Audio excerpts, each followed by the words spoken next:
Hey everyone, welcome to Locked On Lakers for Wednesday. Brian Kamenetzky, Andy Kamenetzky. The Lakers have a rookie head coach going into his first playoff series.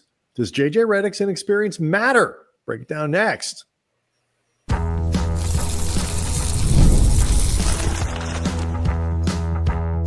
You are Locked On Lakers, your daily Los Angeles Lakers podcast, part of the Locked On Podcast Network, your team every day. Thanks to everybody for making Locked On Lakers your first listen of every day, Monday through Friday, sometimes on weekends like this one coming up, because you know for sure we're going to be podcasting on Saturday after the Lakers in game one of the first round of the playoffs. So, mark that one down.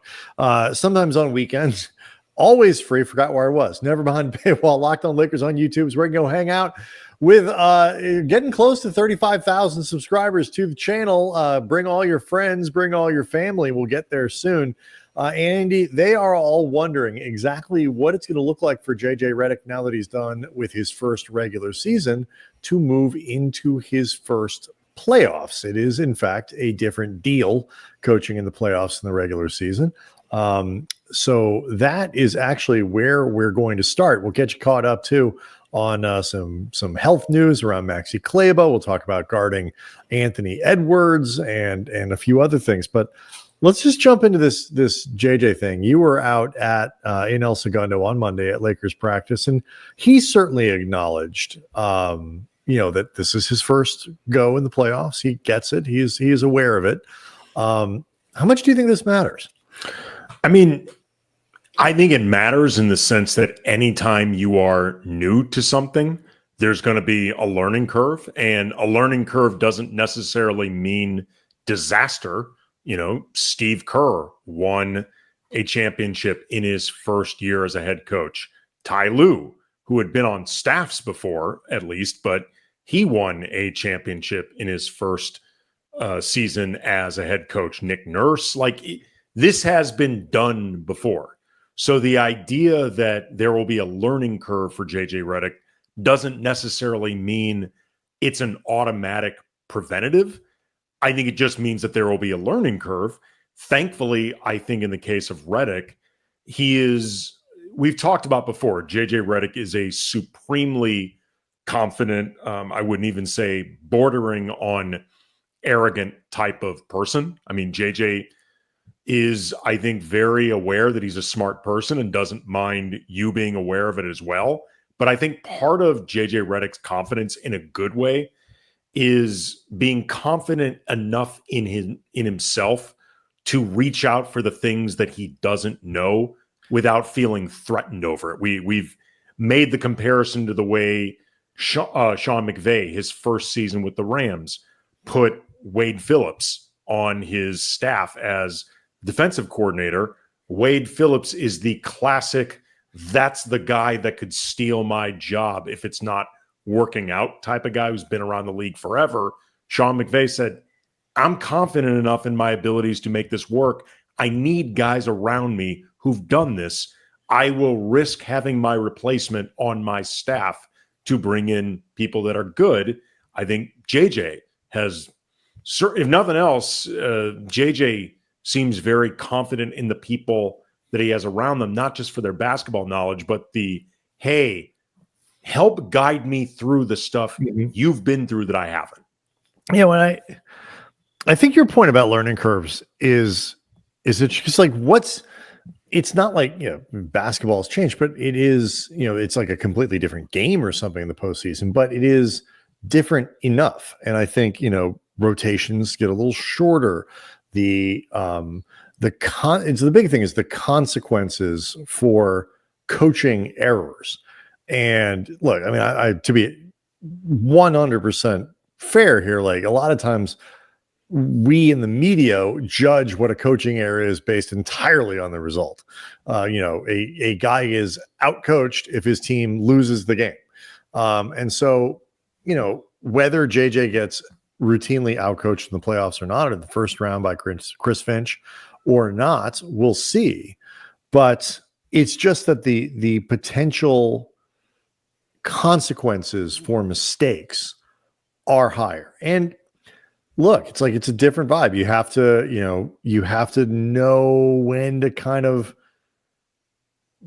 do stuff that you draw those lines that you're more flexible in the regular season. You're willing to let guys play more. You're willing to give a little more wiggle room to bench players. All these things that you do in the regular season, finding that new calibration for where it fits in the playoffs, that's really the trick. I will say, were I a person coaching my first NBA playoff series, I would love for my team to have LeBron James and Luka Doncic on it. That makes it a lot easier, like a lot easier. We'll continue more on this talk about JJ and the different things that come with his experience and the general approach. But it reminds me what you just said. I asked Jared Vanderbilt, because Vando was part of the midseason acquisitions that they made in the 22-23 season, Darvin Ham's first with the team, that eventually helped spark a run to the Western Conference Finals. But that was a group that added a lot of new pieces right away. Vando, D'Angelo Russell, Malik Beasley. There was a lot that was reconfigured on the fly. And they did all that right before a playoff run. This year, there's a bit more continuity just because of holdovers, but they made some pretty big changes heading into this year. And I asked Vando, like, what, if anything, feels different about this year heading into the playoffs on the heels of change versus 2023? And this was his response. I mean, we added Luka Doncic this time. That's a big difference for sure. But yeah, I've been a part of the last couple of years. When I got here, we came in mid-season, so I think that kind of sparked our energy and sparked that postseason run that we had. Same as this year, having a guy like Luka come in, Doe, all those guys coming in and kind of just changing our energy, and we feeding off of that. And I think that sparked our second half of the season is going to carry over to the playoffs. And like on one hand, I was looking for maybe certain specifics that Vando didn't offer in terms of 2023 versus 2025. But to some degree, Vando's response, this time we added Luka Doncic, we didn't do that before. In a lot of ways, that is the answer.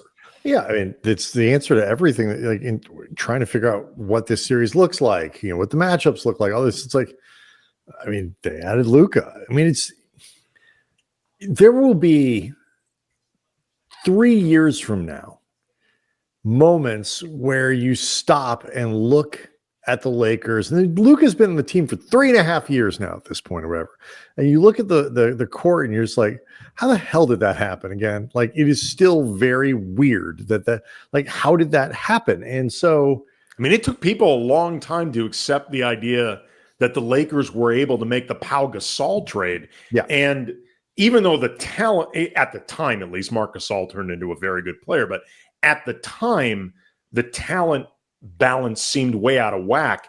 You could at least look at it from the Memphis side from a financial standpoint. Right. Be like, all right, they're resetting everything, getting off Pau's at the time money. Javaris Crittenton at the time seemed like a nice prospect, all that stuff. Like people raised holy hell, but you could at least understand the logic. Right. This time around with Luka, I mean, people are just, Nico Harrison did yet another State of the Union for the Mavericks. It shouldn't. Just stop talking. Stop doing that. Stop talking. But it's the equivalent of asking questions about matchups and things like that. As if the 7 years ago or 8 years ago, a team traded for LeBron in the middle of the year, and you just acquire him, and all of a sudden you've got that guy. And it's like when Shaq arrived in LA. Yeah, but in February. Yeah. And so it just like that is the answer to a lot of questions about the Lakers. And they got Luka, and why are they a team that is contending now? Well, they swapped out Anthony Davis, who is really good, for Luka, who is, first team All NBA caliber, and they still have LeBron, who is first team All NBA caliber, maybe actually make first team All NBA this year. Played 70 games again. And Austin Reeves has wildly, well, it's like, okay, but now you look at it. When next, like, there's another thing about that combo, though, that I think helps Redick with this inexperience question. And I know you had a couple other things that you want to add to it, so we'll get to all of it next. Locked on Lakers is brought to you by Open Phone. When you're running a business, you know that every missed call equals money left on the table. Like, think about it. When was the last time you had a service emergency and the first company you called, they didn't answer and you just waited around? No, you call somebody else. That's why you need Open Phone. Open Phone is the #1 business phone system designed to streamline and scale your customer communications all through an app on your phone or computer. And I love that I don't have to carry 2 phones around with Open Phone. You can just manage business calls and texts from one app, whether you're at your desk or on the go. And there's features like shared inbox where your team can jump into any conversation without missing a beat. The AI calls and transcripts and summaries save you time on follow-ups and ensure you never lose track of customer interactions. Open Phone is offering our listeners 20% off your first 6 months at openphone.com/lockedonnba. That's openphone.com/lockedonnba. And if you're switching from another service, Open Phone will port your existing numbers over at no extra charge. Open Phone, no missed calls, no missed customers. Locked on Lakers also brought to you by Amazon Fire TV. Did you know your Fire TV is also an Xbox? I did not. Turn any TV into your gaming and entertainment hub with Fire Stick TV 4K devices. No console required. Just grab your paired controller, subscribe or sign in to Xbox Game Pass Ultimate with EA Play included, and you're ready to play. Dive into hundreds of premium titles from EA Sports College Football 25 to Call of Duty Black Ops 6 and Avowed as easily as you stream your favorite shows. It's gaming made simple, and it's all on your Fire TV. With Fire TV, you get the latest technology for elevated playing with Wi-Fi 6, 6E, and low latency mode, advanced technology. Andy, I know you're a big fan of that. You don't want any of that latency. Fire TV Stick 4K delivers smoother, more responsive gameplay with lightning fast speeds that you need to stay competitive. So head to Amazon.com/Fire TV Locked On to get started. Xbox Game Pass Ultimate subscription and compatible controller are required. Available on select devices, including Fire Stick TV 4K, 2nd Gen, Fire TV Stick 4K Max 1st and 2nd Gen, and Fire TV Cube 3rd Gen. So the hardest thing, I think, one of the hardest things I think is for playoff coaching is that touch of like, how hard do I need to grip this thing? And I think a lot of young coaches tend to coach too hard. They grip too tightly. They try to control the game too much. That impulse, I think, will be lessened because JJ knows who's got the ball in their hands. And it's either going to be Luka, LeBron, or AR. And I think that will allow him to let the game happen more than a rookie coach might otherwise. JJ rightfully has supreme confidence in Luka and LeBron and, to a lesser but still important extent, Austin. You will not find a bigger proponent of Austin than JJ, particularly over the course of this season. He's talked about many times the asks for Austin have often increased. They've often changed while increasing, and he keeps meeting the moment. But I think in part, JJ won't grip too tightly for those reasons you listed. I think it will be in part because JJ preps so much. He talked about during this practice that they began thinking about this week's agenda last week. So they'd already given like a lot of thought to how they were going to map out this week preparing for Saturday's game 1. And JJ strikes me as somebody who believes in the power of prep in like the sense that you do all that prep so you can trust it, because otherwise what's the point of it? Like if you're just going to end up overthinking everything, constantly changing what you're going to do, then why bother putting in all that thought in the first place? You're just wasting time. And JJ has made very clear from the outset, there are very few things he hates more than wasting time. So I think because he puts so much thought into that process, it's going to prevent him from, as you said, gripping too tightly in ways that turn into overcoaching. It's and it's one of those things too. It's like, you can see it with personalities like that, both sides, but like I don't think there have been many signs of him overdoing it over the course of the season. No, I feel like he actually, for a guy who is hyper competitive and hyper prepared and super detail oriented and all these other things, I think that is where he finds to play, armchair psychologist from very far away for a guy I've barely ever spoken to. I think that's the preparation is what allows him to be comfortable doing all that stuff is to, and allowing the game to happen. And he played in the NBA for a long time too. So there could come a moment where Redick makes a mistake, where he makes the wrong call. He either calls timeout, doesn't call timeout, makes a sub that doesn't make sense, doesn't call a play, doesn't get the right guy in, whatever it might be. I don't think in that time people are going to point to it and say, aha, there you go, inexperienced first-year head coach. I'm not sure that's going to be the reason if he makes a mistake that he did. I think anybody can bleep up at any time. I don't think it's sort of overwhelmed by the moment. We covered Phil Jackson for several years. I know there were times during playoff series that you and I thought Phil made mistakes in certain decisions. And it's Phil Jackson. Like his resume is as unimpeachable as any coach you're going to find. Now, but Phil, by the way, probably would have said, you're wrong. The thing you thought was a mistake. Well, I mean, whatever. Isn't you morons, but, still. I mean, but who cares?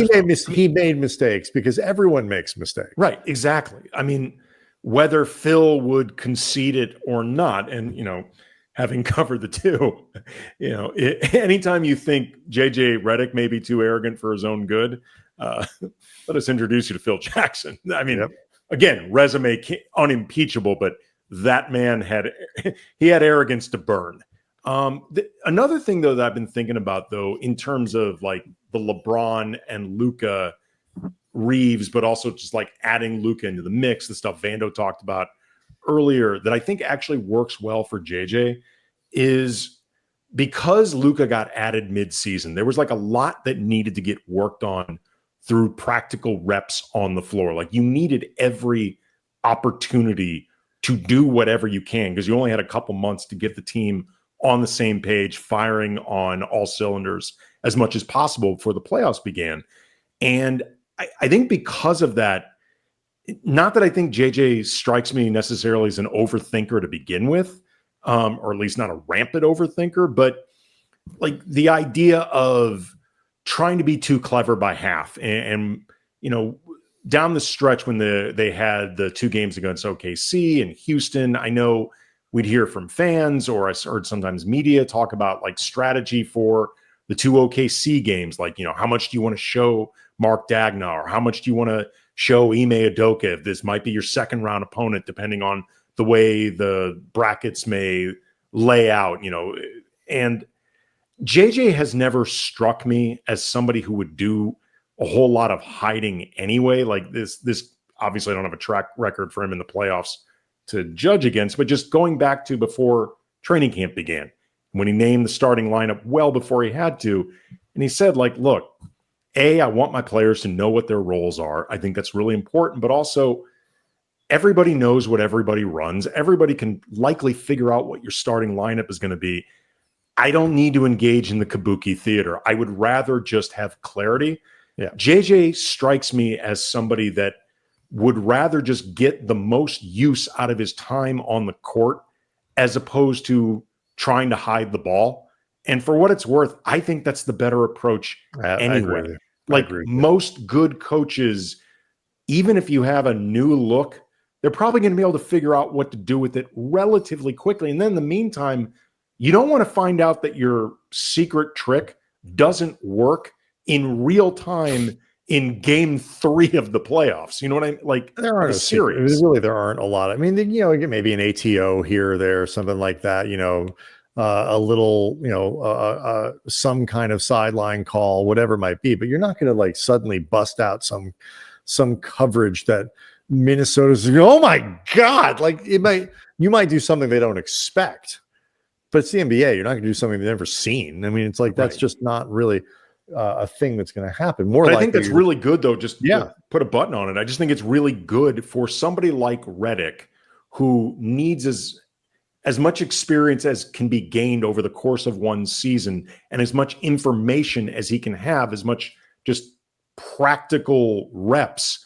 I think in some ways the Luka being added at mid-season piece of this might benefit him, as opposed to being something he has to figure out like a challenge. Oh, for sure. And it's just, all of it amounts to like, he has the right kind of understanding of the right, how I show I'm smarter than everybody. Like that thing that people might, the tricky play that I held, like, that's not what shows you're smarter than everybody. Like it's the other stuff. So, let's talk about Anthony Edwards, Andy, and the best way to contain Anthony Edwards next.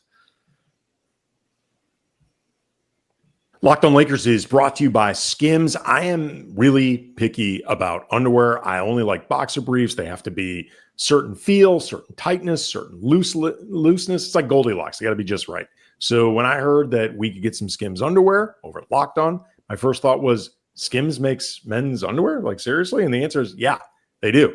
And then my next thought is, am I going to like them? And the answer is, yeah, hell yeah. They're awesome. I tried both the 3-inch and the 5-inch boxer briefs just to see what the difference is. And the difference is 3 inches versus 5 inches. That's it. Otherwise, they are awesome. They're comfortable, soft. They don't bunch up. They feel great on my skin. They're fantastic. Highly, highly recommend. And again, this is coming from somebody very picky about this stuff.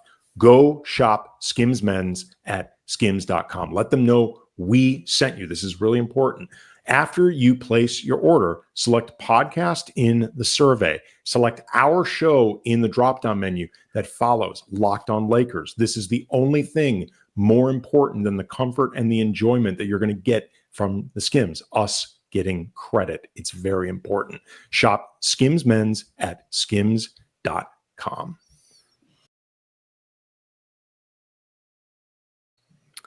So, Andy, Locked on Lakers is more than just a podcast you subscribe to on iTunes or Spotify or YouTube or any of those other places. It's also a newsletter. You can do something really cool with the newsletter. You can help us win a contest inside Locked On, where we are trying to get more subscriptions to the newsletter than anyone else in the network, and we want to bury the rest of these people because they all deserve it.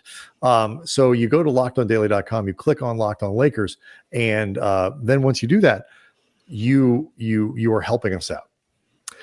If that's not enough for you, and maybe it isn't because you're self-centered or something like that, you also can win stuff for yourself.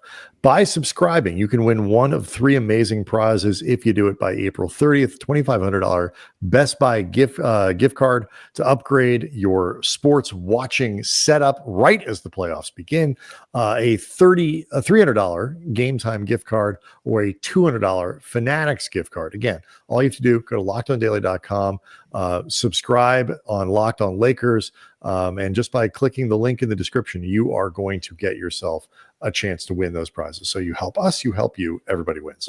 And it's a good newsletter. So I was asked on TV, I did TV, it's, Spectrum Sportsnet. You and I both appear there pretty frequently, the Lakers TV station in LA. And they asked the question of like the best way to contain Anthony Edwards. How do you stop him? What do you do? How do you defend him?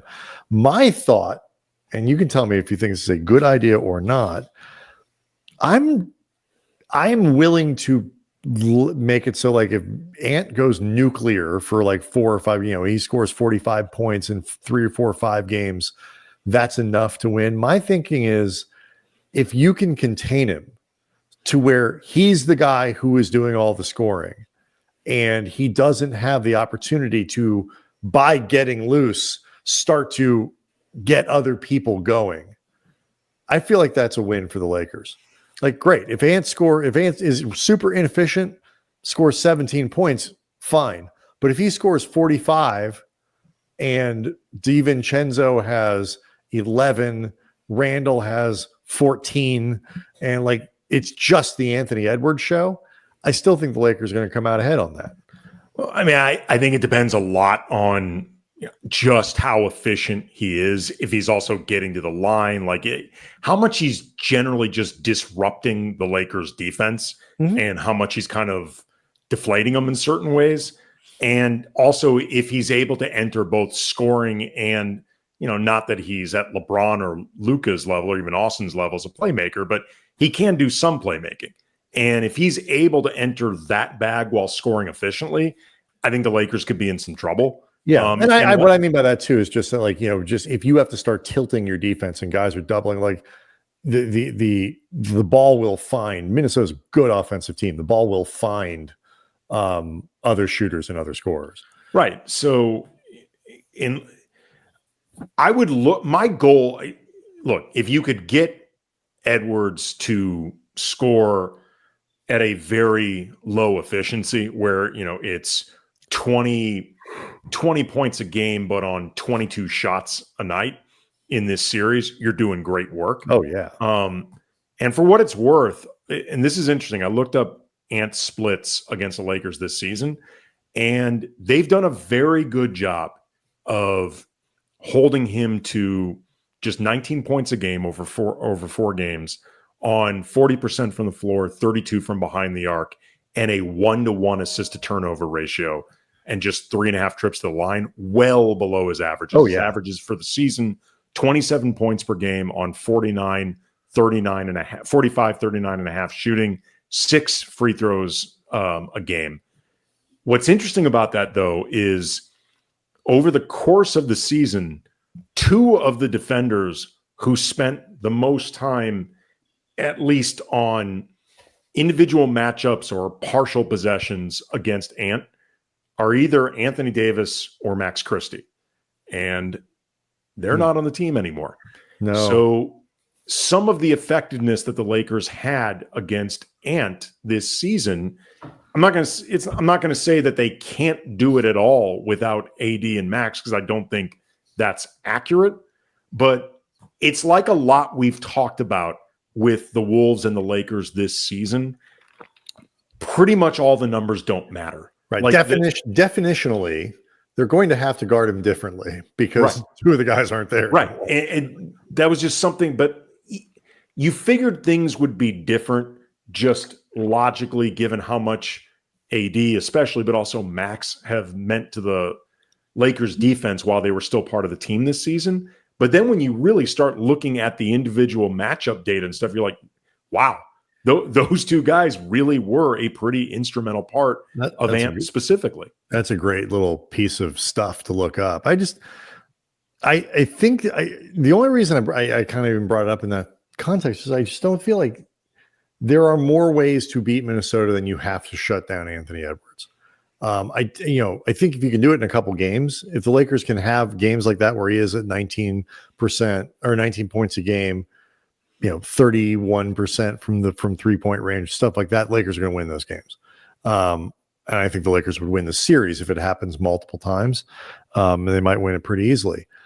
It's just one of those deals where I think it's important not to get locked into one style, one thing, one strategy. Like if we don't do X, then, it's like you can win with Anthony Edwards having great games. Like, okay, let him, that's fine. We're going to adjust and put him in a box where all he does is score and shut off the rest of the group.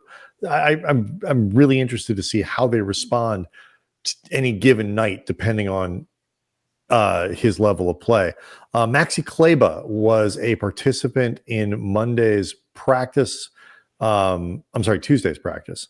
And so at least looks, Andy, like he might be able to suit up.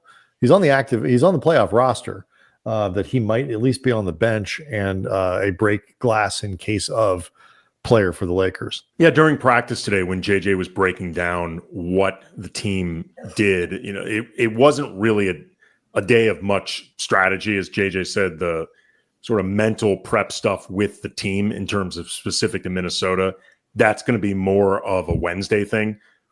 Tuesday was really just a lot of conditioning and a lot of shooting and a get right game for some of the guys who don't play as much. Yep. Yeah.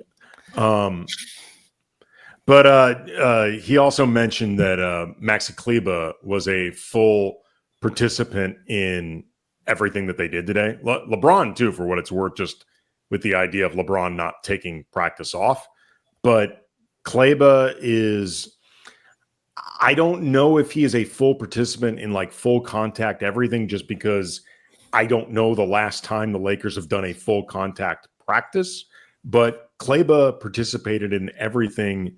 JJ said that they don't have a specific timetable for him, but that he is seemingly on schedule and seems to be at least peripherally part of plans moving forward, or at least included in plans, if not a central part of them. I just feel like he is, the Lakers have been waiting for a guy that they could put out on the floor if they need a center for some reason. And, Jackson Hayes isn't available. And I think the Kleber, it would maybe not in the first round, maybe by the middle of the first round. I'm not sure exactly when it comes where you could be like, he can go play now. He's healthy enough. He can go play. And in doing so, he instantly becomes their second best big, because just based on Kleber's track record and his experience and, his sort of stability as a guy, he's 6'10", he's, pretty smart player. He's not great, and he's hurt all the time, and he's not as good a shooter as sort of sometimes is advertised, whatever. He's sort of up and down, but like he's far better than Alex Len, and he's far more reliable than Len. And he's going to do the right thing when you ask him to do it, if you need him to do it, and hopefully they won't. But just having the body available could be useful at some point. Here's what would be really helpful as far as putting Kleber in a position where he could be eased into helping without making the asks too unfair, basically just dropping him into the playoffs and having to contribute in high leverage moments.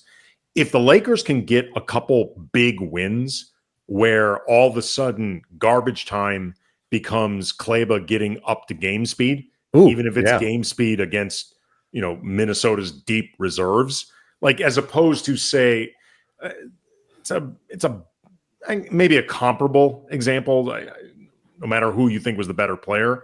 But in 2008, when the Lakers went to the finals, and unfortunately they ended up losing to Boston in the 39-point game 6, all that stuff, Chris Mim went from being hurt most of the season to not playing really, I think, at all in the playoffs, like literally not playing until one of the games in the finals where things were going bad and he wanted to try something. He tried Chris Mim, and that did not go well at all in ways that were not fair to Mim, really. I mean, like that's a tough spot to be thrown into.